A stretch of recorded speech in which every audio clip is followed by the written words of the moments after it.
ఇక్కడ నుంచి France only 30 కిలోమీటర్లు మాత్రమే. కుందేలు అని చెప్పానా?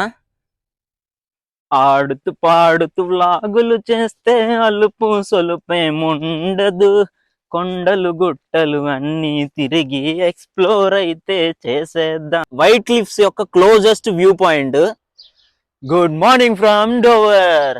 సో నేనైతే ఇప్పుడు డోవర్ అనే పోర్ట్ సిటీలో అయితే ఉన్నాను. ఈ సిటీ ఈస్టర్న్ యూకేలో ఉందన్నమాట. ఈస్టర్న్ యూకేలోని కెంట్ అనే షహర్లో ఉంది. సో ఇక్కడ నుంచి మీరు చూస్తే నా బ్యాక్ సైడ్ కనిపిస్తున్నాయి కదా క్రూజ్ షిప్స్. ఈ క్రూజ్ షిప్స్ డైరెక్ట్ ఫ్రాన్స్ వెళ్ళిపోతాయి అనమాట. సో ఇక్కడ నుంచి ఫ్రాన్స్ ఓన్లీ 30 కిలోమీటర్లు మాత్రమే.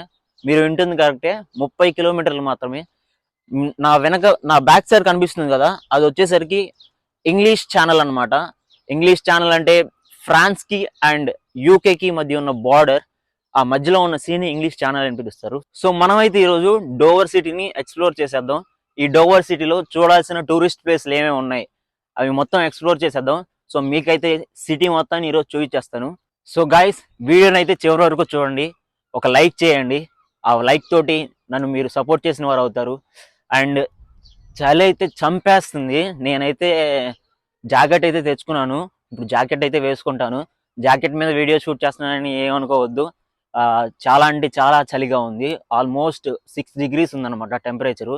6 degrees టెంపరేచర్ అంటే తెలుసు కదా మీకు ఎలా ఉంటుందో, పిచ్చలు ప్యాక్ అయిపోతాయి. సో లెట్స్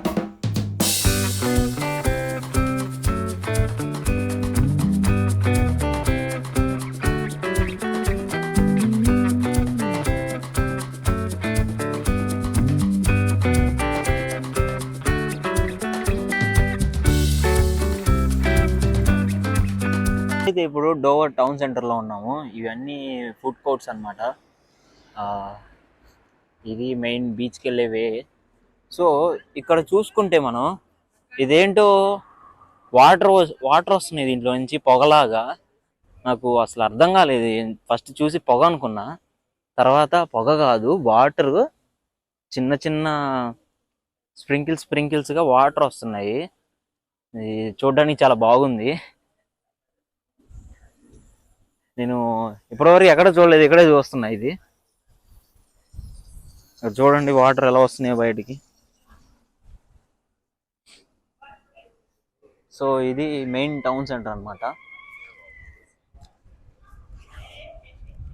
సో ఇవాళ సాటర్డే అయ్యేసరికి బయటనే మార్కెట్ పెట్టారు. మార్కెట్ పెట్టి బయటనే అమ్ముతున్నారు.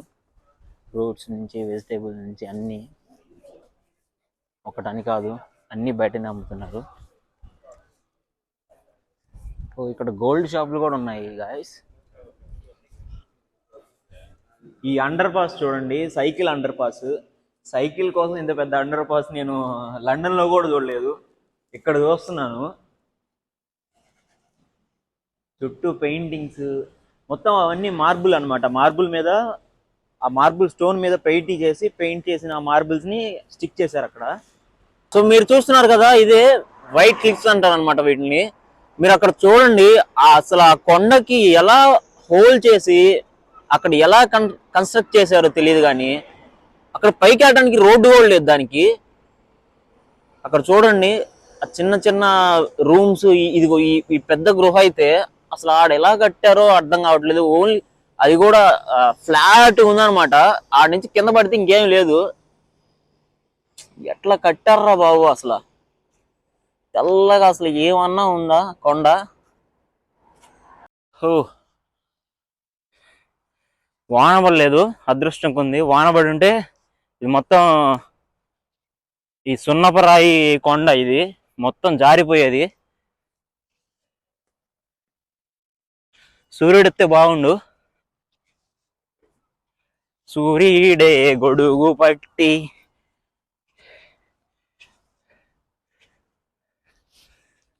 Yes, come on baby. సో ఒక షిప్ లోపలికి వస్తుంది అండ్ ఇంకోటి బయటికి వెళ్తుంది. మీకు అక్కడ చూస్తే ఒక కొండలా కనిపిస్తుంది కదా, అదే ఫ్రాన్స్. సో దాన్ని చూస్తే అర్థమైపోతుంది మనకి ఫ్రాన్స్ ఎంత దగ్గరలో ఉంది అనేది. ఒక బోట్ తీసుకొని స్ట్రైట్ కొడితే 1 గంటలో ఫ్రాన్స్ లో ఉంటాం, అంత దగ్గర అనమాట.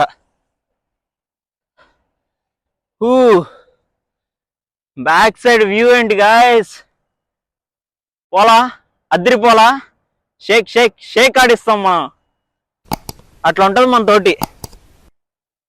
Finally we reach to white cliff of Dover. నా బ్యాక్ సైడ్ కనిపిస్తుంది కదా బోర్డ్, డోవర్ వైట్ క్లిఫ్స్ కి అయితే వచ్చేసాం. సో ఇక్కడ నుంచి మన అసలు జర్నీ మొదలవుతుంది. ఈ వైట్ క్లిఫ్స్ అనేవి 15 కిలోమీటర్లు, ఇక్కడ నుంచి 15 కిలోమీటర్లు అయితే విస్తరించున్నాయి. 1-2 కాదు, 15 కిలోమీటర్లు. ఈ వైట్ క్లిఫ్స్ నుంచి మొత్తం సిటీ కనిపిస్తుంది. మీరు చూస్తే ఇక్కడ క్యాసిల్ కూడా మన బ్యాక్ సైడ్ ఉంది. సో మనం అయితే వైట్ క్లిఫ్స్ అయితే ఎక్స్ప్లోర్ చేసేద్దాం. చలో, డోవర్ క్యాసిల్ కూడా కనిపిస్తుంది మనకి ఇక్కడ నుంచి. ఈ డోవర్ క్యాసిల్ అనేది యూకేలోనే లార్జెస్ట్ క్యాసిల్ అనమాట. ఈ క్యాసిల్ ని హెన్రీ ది సెకండ్ అనే ఒక పెద్ద ఆయన ఉండేవాడు. అప్పుడు ఆ పెద్ద ఆయన కట్టించాడంట దీన్ని 18వ శతాబ్దంలో.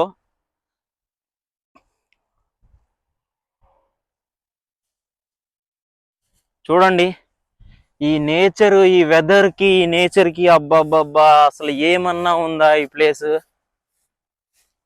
ఎవరో ఇక్కడ టెంట్ వేసుకున్నారు, టెంట్ వేసుకొని ఉంటున్నారట్టుంది. ఆ టెంట్ చూస్తే కనపడుతుందా మీకు? ఇలాంటి అడ్వెంచర్స్ అంటేనే మనకి చాలా ఇష్టం. ఎంతసేపు సిటీలోనే ఉంటూ ఆ సిటీ లైఫ్ నే కాదు గాయస్, కొంచెం బయటికి రండి. ఇలాంటి సిటీల్ని, ఇలాంటి చిన్న చిన్న సిటీస్ ని, టౌన్స్ ని, హెరిటేజ్ సైట్లని ఎక్స్ప్లోర్ చేయండి. ఎక్స్ప్లోర్ చేస్తేనే మీకు అసలు లైఫ్ అంటే ఏందో తెలుస్తుంది. సిటీలోనే కాదు, కమాన్ బయటకు వచ్చేసేయండి మీరు కూడా నాతో పాటు.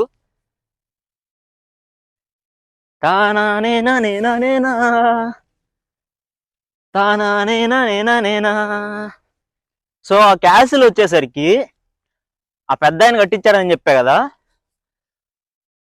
World War I, World War II చాలా మంది ఫ్రెంచ్ సోల్జర్స్ ఆ క్యాసిల్ ని ఆక్రమించాలని ట్రై చేశారంట. కానీ వాళ్ళైతే ఫెయిల్యూర్ అయిపోయారు. ఎందుకంటే అంత స్ట్రాంగ్ గా, అంత సెక్యూర్ గా ఆ క్యాసిల్ ని కట్టించారు. సగం కొండ అయితే ఎక్కేసాం. ఇక్కడ కూర్చోడానికి, సైకిల్ పెట్టుకోవడానికి ఒకటి ఉంది స్టాండ్. ఏదో ప్లే ఏరియా అంట, లోపలికి వెళ్తే ప్లే ఏరియా ఉందంట. మనం లోపలికి వద్దు, ఎందుకంటే చాలా భయంకరంగా ఉంది ఆ ప్లేస్. కొంచెం పార్కింగ్ ప్లేస్ ఇది.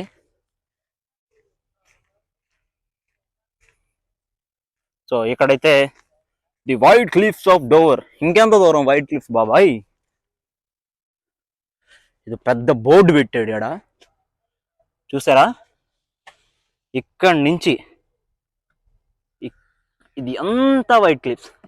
ప్రెజెంట్ మనం వచ్చేసి 7 తెచ్చాం. మనం ప్రెజెంట్ 7 ఉన్నాం. 7 నుంచి మనం ఇదంతా తిరగాలి 7 దాకా. అంటే 12 కిలోమీటర్లు మనం ఈరోజు నడవాలి. సో 12 కిలోమీటర్లు నడవడం అంటే మామూలు విషయం కాదు. అది బిగ్గెస్ట్ ఛాలెంజ్. ఆ ఛాలెంజ్ని నేను ఇవాళ సక్సెస్ఫుల్గా పూర్తి చేసి చూపిస్తాను, మీరు చూడండి. ఈ కొండ మీద అంతా కుందేలు గాయస్, కుందేలు తేగ ఉన్నాయి. నాకు ఒక 20-30 కనపడి ఉంటాయి. ఇప్పుడు ఈ అరగంట కొండ జర్నీలో 20-30 కుందేళ్ళు అంటే అసలు ఎన్ని కుందేళ్ళు ఉన్నాయంటే అన్ని. చూడండి, కుందేలు అని చెప్పానా? చాలా అంటే చాలా కుందేలు ఉన్నాయి. వెళ్ళిపోయింది, లోపలికైతే వెళ్ళిపోయింది. సో ఇక్కడ ఒక విజిటర్స్ ప్లేస్ ఉంది, ఒక క్యాఫెటేరియా లాంటిది. ప్రెజెంట్ అయితే క్లోజ్ చేసేసారు, ఇంకా ఓపెన్ చేయలేదు.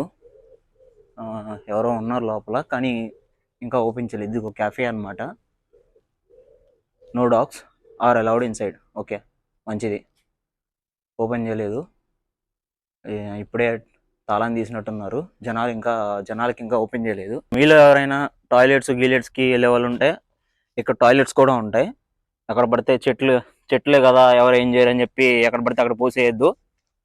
జాగ్రత్త, కెమెరాస్ ఉంటాయి, దొరికారంటే మీ చేతికి తుడిపిస్తారు. సో గాయస్, నేనైతే ఈ 12 కిలోమీటర్ల దూరాన్ని బై వాక్ నడుచుకుంటానే వెళ్తున్నాను. నడుచుకుంటా వెళ్తేనే అన్నీ ఎక్స్ప్లోర్ చేయగలం అని నడుచుకుంటా వెళ్తాను. సో మీరైతే ఒక లైక్ చేయండి. మీ యొక్క లైక్ నా కష్టానికి ఒక రిజల్ట్ లా ఉంటుంది. సో మీరు చూస్తున్న ఈ లైట్ హౌస్ వచ్చేసరికి యూకేలోనే ఫస్ట్ ఎలక్ట్రిక్ లైట్ హౌస్ అనమాట. దీనికి ముందున్నవన్నీ ఫైర్ తోటి లైట్ అప్ చేసి వెలిగించేవి. అయితే ఇది మాత్రం యూకేలోనే ఫస్ట్ ఎలక్ట్రిక్ లైట్ హౌస్. అందుకే దీనికి అంత ప్రాముఖ్యత ఉందన్నమాట. రైట్ నౌ అయితే క్లోజ్ ఉంది, 11 o'clock ఓపెన్ చేస్తారంట. నేనైతే చాలా ఎర్లీగా వచ్చేసాను. సో నేను ఆల్మోస్ట్ ఒక 2-3 hours వెయిట్ చేయాల్సి వస్తుంది. సో నాకు చాలా తక్కువ టైం ఉంది కాబట్టి నేను ఇది విజిట్ చేయలేకపోతున్నాను. దీనికి వచ్చేసరికి ఎంట్రీ టికెట్ £6 అనమాట. అక్కడ మనం లోపలికి వెళ్తే మనకి అక్కడ ఏదైతే అది కనిపిస్తుంది కదా గుడిసెలాగా, ఆ గుడిసె దగ్గర మనకి టికెట్ ఇస్తారు. టికెట్ ఇస్తే టికెట్ తీసుకొని లోపలికి వెళ్ళి మనం పైకి వెళ్ళి ఎక్స్ప్లోర్ చేయొచ్చు మొత్తం. సో ఎంట్రీ టికెట్ అయితే £6. మీరు తప్పకుండా ఎవరైనా వస్తే ఇది తప్పకుండా విజిట్ చేయండి. విజిట్ చేయాల్సిన ప్లేస్ ఇది. ఇది బయట నుంచి ఇలా ఉంటుంది అనమాట. సో నాకైతే ఇక్కడికి వస్తున్న ఈ గ్యాప్లో ఒక లోకల్ ముసలాం అయితే తగిలింది. ఆమె 75 years ఓల్డ్ అంట. ఆమె కూడా ఆల్మోస్ట్ 12 kilometers నడుచుకుంటా వచ్చింది. నాకైతే దారి మధ్యలో తగిలింది ఆమె. ఈ ప్లేస్ గురించి, హిస్టరీ గురించి ఆమె మొత్తం చెప్పుకుంటా వచ్చింది. ఆమె ఇక్కడ ఆల్మోస్ట్ 40 సంవత్సరాల నుంచి ఇక్కడే ఉంటుందంట. ఆమె అయితే అటు సైడ్ వెళ్ళింది. సో నేనైతే లైట్ హౌస్ దగ్గరికి వెళ్తున్నానని చెప్పేసి ఇటు అయితే వచ్చేసాను.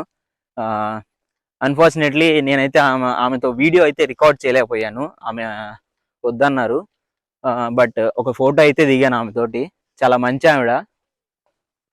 ఆడుతూ పాడుతూ వ్లాగులు చేస్తే అలుపు సొలుపేముండదు, కొండలు గుట్టలు అన్నీ తిరిగి ఎక్స్ప్లోర్ అయితే చేసేద్దాం, మనము ఎక్స్ప్లోర్ అయితే చేసేద్దాం. పాట బాగుంది కదా, కొంచెం మన ఇంప్రవైజేషన్. మీరు చూస్తున్నారు నేరాలు ఘోరాల్లోని ఒక భయంకరమైన కుక్క. నా టాలెంట్ వెనక్కి తిరిగి చూస్తా ఉంది, ఎవడా ఈడు నా వెనకాల పడ్డాడని. సో మీరు చూస్తే ఇది వైట్ క్లిఫ్స్ యొక్క క్లోజెస్ట్ వ్యూ పాయింట్. కింద చూడండి అసలు ఎంత ఎంత అంటే ఎంత లోతుందో. దీని లోతు వచ్చేసరికి 350 మీటర్లు. మీరు ఇక్కడ చూస్తే ఏదో కన్స్ట్రక్షన్ కూడా చేసి ఈ క్లిఫ్ మీద చేసినట్టున్నారు. అది కూలిపోయింది. ఆ కూలిపోయిన దానికి ఆ కన్స్ట్రక్షన్ కి సంబంధించిన ఇటుకలు అయితే కనపడుతున్నాయి అక్కడ. అమ్మో ఏంట్రా బాబు ఇలా ఉంది ఇది. చాలా అంటే చాలా బాగుంది ఈ ప్లేస్. నేను ఇంత దగ్గరగా ఈ వైట్ క్లిఫ్ చూస్తానని అస్సలు అనుకోలేదు. ఇది కిందకి వ్యూ పాయింట్ అనమాట. నేను ఇంకొంచెం కిందకి వెళ్ళానంటే కింద పడిపోతాను. జస్ట్ ఒక ఫుట్, నా ఫుట్ ఇది. సో గైస్ ఖచ్చితంగా ఈ ప్లేస్ విజిట్ చేయండి. చాలా అంటే చాలా బాగుంటుంది. ఒక థ్రిల్లింగ్ ఎక్స్పీరియన్స్ అయితే ఉంటుంది మీకు. ఈ white cliff closest view point నేను చూపించాను కదా, ఇది ఈ ప్లేస్ నుంచి మీరు చూస్తే ఒక స్వర్గం లాగా కనపడుతుంది ఆ వ్యూ. ఖచ్చితంగా విజిట్ చేయండి ఇది. అబ్బబ్బబ్బా అబ్బబ్బబ్బబ్బబ్బబ్బా, ఈ ప్లేస్ చూడండి గాయస్, అసలు ఏమన్నా ఉంది వ్యూ. సెక్సీ ఉంది. ఈ నుంచి ఇక్కడ కిందేమో రంగురంగుల పూలు, మధ్యలో హైవే, అండ్ దాని పక్కన వచ్చేసరికి మన డోవర్ టౌన్ అన్నమాట. ప్లేస్ మాత్రం చాలా అంటే చాలా బ్యూటిఫుల్గా ఉంది.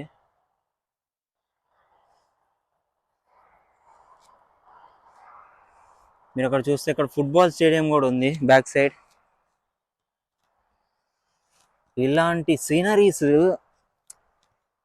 రేర్గా దొరుకుతుంటాయి, ఇలాంటి వ్యూస్. సో గాయస్ ఇది వచ్చేసరికి దీని పేరు సోనిక్ మిర్రర్స్ అన్నమాట, అంటే సౌండ్ మిర్రర్స్.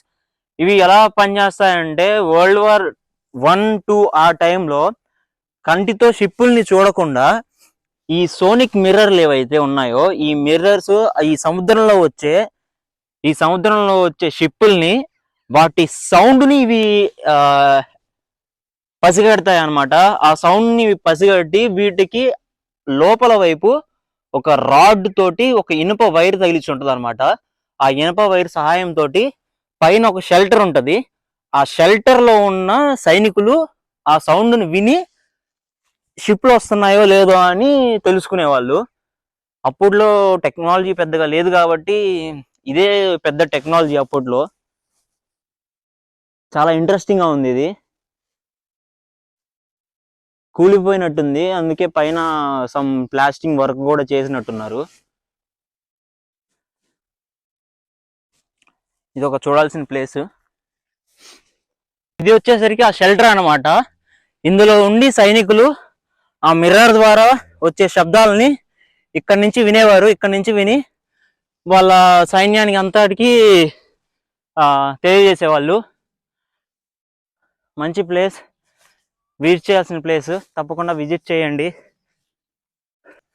నేనైతే ఆ కింద వాటర్ కనపడుతున్నాయి కదా, ఆ వాటర్ దగ్గర నుంచి పైకి నడుచుకుంటా వచ్చేసరికి ఆయాసం వచ్చేస్తుంది. ఎట్లా అంటే ఇంకా స్ట్రైట్ అనమాట, ఒక స్లోప్ లాగా లేదు, స్ట్రైట్ మన తిరుపతిలో మోకాల పర్వతంలో మెట్లు ఎలా ఉంటాయో అలా ఉన్నాయి. చాలా అంటే చాలా టఫ్ ఉన్నాయి మెట్లు. అబ్బో అలసట వచ్చేస్తుంది. సో గాయస్, ఇది అసలైన పోర్ట్ వ్యూ. నేను చెప్పాను కదా, ఆ వాల్ ఇక్కడ ఒక ఎంట్రీ కనపడుతుంది, అటు సైడ్ ఇంకొక ఎంట్రీ ఉంటది. ఈ పోర్ట్ చుట్టూ ఆ వాల్ ఉంటది అనమాట. ఏదైనా షిప్స్ వచ్చాయంటే ఈ ఎంట్రీస్ లో నుంచి లోపలికి వెళ్ళాలి. ఇంకా ఎవరిని పడితే వాళ్ళని లోపలికి రానివ్వకుండా వాళ్ళని అయితే కట్టారు. అంత పెద్ద పోర్ట్ అని చెప్పుకోలేం, కానీ one of the important and major port అనమాట. ఎందుకంటే ఇది యూకేకి అండ్ ఫ్రాన్స్ కి ఉన్న మెయిన్ పోర్ట్ అనమాట. యూకే నుంచి ఫ్రాన్స్ వెళ్ళాలంటే ఇది మెయిన్ పోర్ట్. మీకు ఏదైతే ఆ డిఎస్ అని కనబడి ఆ షిప్లు అయితే ఉన్నాయో, సో ఆ షిప్ లో నుంచి వెహికల్స్ అయితే వస్తాయి. అక్కడ ఫ్రాన్స్ పోర్ట్ లో వెహికల్స్ అయితే ఆ షిప్ లోకి ఎక్కుతాయి. ఆ ఎక్కిన వెహికల్స్ అన్ని ఇక్కడ ఈ డోవర్ అనే సిటీలో ఇక్కడికి వచ్చి ఈ పోర్ట్ లోనే బయటకు వస్తాయి అనమాట. ఇక్కడ నుంచి త్రూ రోడ్ వాటి డెస్టినేషన్ కి అయితే వెళ్తాయి. సో ఇది ఈ పోర్ట్ గురించి అండ్ ఈ ప్లేస్ గురించి. సో మీకు అక్కడ స్విమ్మింగ్ చేస్తున్నట్టు కనపడుతున్నారు కదా, వీళ్ళు వచ్చి అక్కడ చివరి గోడ కనపడుతుంది కదా, ఆ గోడ దగ్గర నుంచి కంటిన్యూస్ గా ఆపకుండా స్విమ్ చేసుకుంటా వస్తున్నారు. అక్కడ ఆ చివరికి వెళ్ళాలి వీళ్ళు. అసలు వీళ్ళు మనుషుల, మానవ, మృగాల, అసలు ఏం అర్థం కావట్లేదు నాకు. సో ఈ స్విమ్మింగ్ చేసే వాళ్ళంతా ప్రొఫెషనల్ మ్యారథాన్ స్విమ్మర్స్ అంట. నేను అక్కడ ఒక ఆయన ఉంటే ఆయన అడిగితే ఆయన చెప్పాడు, వీళ్ళు ప్రొఫెషనల్ మ్యారథాన్ స్విమ్మర్స్. వీళ్ళు ప్రాక్టీస్ చేస్తూ ఉంటారు, అంటే ఇయర్ మొత్తం ప్రాక్టీస్ చేస్తూ ఉంటారు. ఎప్పుడైతే మ్యారథాన్ స్విమ్మింగ్ ఉంటుందో జరుగుతాయో అప్పుడు వెళ్ళి పార్టిసిపేట్ చేస్తారంట. ఆల్మోస్ట్ ఆ చివరి నుంచి ఈ చివరి వరకు డైలీ స్విమ్ చేస్తారంట. సో అట్లా ఉంటుంది మరి ప్రొఫెషనల్ మ్యారథాన్ స్విమ్మర్స్ తోటి. మనలాంటి వాళ్ళతో అసలు అవుతుందా? మనలాంటి వాళ్ళు 7 నుంచి ఒక 10 మీటర్స్ కొట్టంగానే అలుపు వచ్చేసి వెనక్కి వచ్చేస్తారు. వాళ్ళ స్టామినా మన దగ్గర ఎలా ఉంటుంది భయ్యా? స్విమ్మర్స్ వాటర్ ఎలా తాగుతారంటే చూడండి, ఆ పెద్ద ఆయన చేతిలో ఒక రోప్ ఉంది, ఆ అమ్మాయికి ఆ వాటర్ బాటిల్ ఇసిరేసాడు, దానికి రోప్ కట్టుంది. ఆ రోప్తో ఇప్పుడు దీన్ని లాగుతాడు. ఇదిగో చూసారా ఎలా ఇసిరేసారో? వాళ్ళు అలా తాగుతారు. తాగిన తర్వాత దాన్ని తాడుతోటి బయటికి లాగుతారు. ఇది వాళ్ళ మన వీడియో. ఆల్మోస్ట్ అన్నీ అయితే కవర్ చేశాను, ఒక క్యాసిల్ మాత్రమే మిస్ చేశాను. నాది జస్ట్ 1 డే ట్రిప్ అయ్యేసరికి క్యాసిల్ చూపించడానికి టైం సరిపోలేదు. అండ్ క్యాసిల్ మొత్తం చూడటానికి ఆల్మోస్ట్ ఒక 6 to 7 అవర్స్ అయితే పడుతుంది అని ఇక్కడ లోకల్స్ అయితే చెప్పారు. సో 6 to 7 అవర్స్ అంటే ఓన్లీ క్యాసిల్కే పెట్టేస్తే మిగతా ఏమీ కవర్ చేయలేను. సో అందుకని క్యాసిల్ని అయితే చూపించలేదు. నెక్స్ట్ టైం బెటర్గా ప్లాన్ చేసుకొని క్యాసిల్ని చూపించడానికి ట్రై చేస్తాను. సో ఈ వీడియో మీకు నచ్చినట్లయితే please do like the video. మీరు చేసే ప్రతి లైక్ నన్ను ఇంకొక కొత్త వీడియో చేయడానికి సపోర్ట్ చేస్తుందని మోటివేట్ చేస్తుంది. So please do like the video. So next time మరొక కొత్త వీడియోతో, మరొక కొత్త ప్లేస్తో మీ ముందుకు వస్తాను. అంతవరకు సెలవు.